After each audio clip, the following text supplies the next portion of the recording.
Hey friends, I am here with another video full of financial freedom tips. I'm Dr. Lakeisha Simmons, and I'm so happy to share information with you about how you can early retire or just become financially independent. So, today's question is for Dear Dr. Keisha. My budget is so tight. How can I retire early? How much money do I actually need? Let's get started. All right, now I get this question all the time. My budget is so tight, everything's so expensive. How is it possible to retire early? I'm not thinking about it because everything's just so expensive. It's just impossible for me. Or I'm embarrassed to even think about my money. I just don't even want to think about it. And so, whatever category you're in, whatever boat you're in, I want you to know that it is possible for you. Now, I'm not saying it's going to happen overnight. So you're not going to retire next year or in 2 years. Maybe you could, but I don't want you to count yourself out, because even if instead of retiring at 62 or 65, you retire at 55 or 58, hey, that shaves some working years off, right? So I want you to know that it's possible. You just have to create a plan. So that's what I want to talk to you about today. I've got 3 tips for you. The first one is you've got to document and assess your starting point. I know this sounds boring because you thought I was going to say go invest in the stock market. Not yet, because you have to know how much money you have to even invest. You may have debt to pay off first. You may need an emergency fund first. So there's education that has to take place, and there are other things that need to be in place before you just start putting money into the stock market. So you're going to assess your current budget. I really hope that you have something that automatically calculates your ending point for you, or your balance. If you don't, grab mine. It's free. I call it my budget bestie because it knows everything about me. It knows what I value. It knows what I like. It knows what I don't like, because that's what I spend my money on. And you need a budget that is tailored to your life. So this is a spreadsheet. It's actually a Google Doc, and it has all the formulas already in it for you, whether you pay monthly or bi-monthly. You've got everything you need in it. There's space for you to add additional categories that I may not have thought of, but it is a great starting point. I've always charged for it, but now I'm giving it away for free. So make sure that you grab that. All right. So once you do that, you can assess your starting point. So here's some questions to ask yourself. How do I feel about my current financial situation? Are you happy about it? Do you feel a little embarrassed? How do you feel? Let's use that as a starting point of creating our plan. Have you been making progress towards your goals or away from your goals, right? So here's one of my tips. Write out your goals. Do you want to retire at 50? Do you want to retire at 40? Do you have some debt you want to pay off? You may want to pay off debt and invest at the same time. That's totally possible. All right. So there's a method to it, obviously. And we talk about that in the Wealthy Achiever VIP 4-week program, which I'm so excited about. But, it's possible. That's my whole point. But if you don't even write down what your goal is, how can you reach it?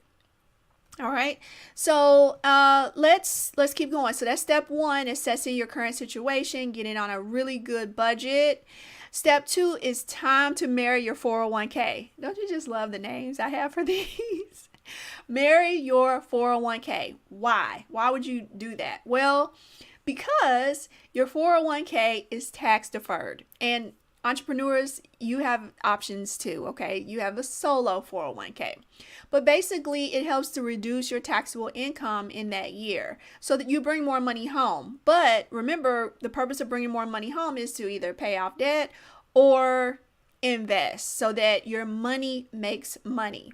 That's the point we have to get to. You don't want to always be working for the next dollar. You need that dollar to be working for you. All right, so when you marry your 401k, you can invest in the stock market through your employer's tax deferred account.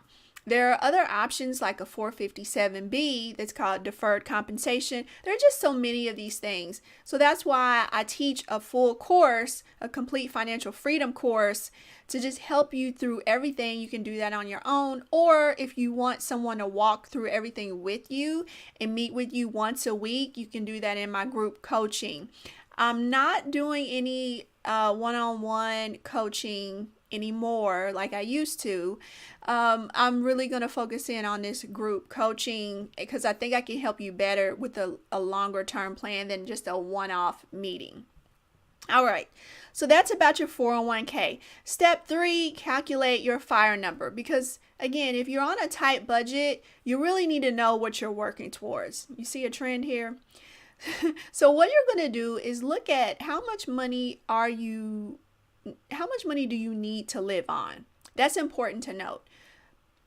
And the only way you're going to know that is to really look at your budget, print out your checking statements, credit card statements, and analyze each and every entry, every transaction. Did you want to spend that money? Was it an emergency that you didn't have an emergency fund? You had to put on a debt? Or were there things on there you're like, I wasted a lot of money eating out this month, or I wasted a lot of money doing XYZ. Think about those things because that could help loosen up your budget. And if you're still really just tight, think about even bigger ways to reduce your expenses. And you can see my other blog post, how my budget bestie can save you $200 to $300 a month to get some more specific actionable items. And of course, inside the course, I have a ton of ways that I was able to reduce my expenses and live on less than $40,000 a year, even with 2 children. All right, so things like my mobile phone bill. I mean, just some things you just hadn't even thought about. All right, that I've already assessed for you. So, how much money do you need to retire? Let's say you need $40,000 a year. We're not considering taxes at this point, okay? So we'll talk about taxes later. But let's say you need $40,000, all right? If you have $40,000, I want you to multiply that by 25. This is something called the Trinity study, where we determine that if you take 4% of your nest egg and live on that, if that's adequate for you, then that nest egg, depending on your allocation of risk, could last you 30 years or more. So if you need $40,000 a year, multiply that by 25, that gets you $1 million. If you take 4% of that $1 million, that's $40,000 a year. Since the stock market on average makes 6% to 7% a year, guess what? You're taking 4%, not the 6 or 7, so that's giving you a nice little buffer in there. And some years the stock market is up more, some years it's down more. One way or the other, over time, it still kind of averages out after inflation to around 6 or 7%. But just to give you a little motivation, because we all need that, I want to show you or tell you just how much the stock market has been performing in the past years. Okay, so for example, in 2020, the S&P 500, which is 500 of the stocks we know and love, companies that we know and love, had a return of 18%. 18%. Where are you going to go to get 18% in a year? Now, obviously, that was one year, not every year. The year before that, 2019, the S&P 500 had returns of 31%. So that means on January 1st, whatever your balance was, by the time December 31st rolled around, your balance had increased 31%. That's pretty good, right?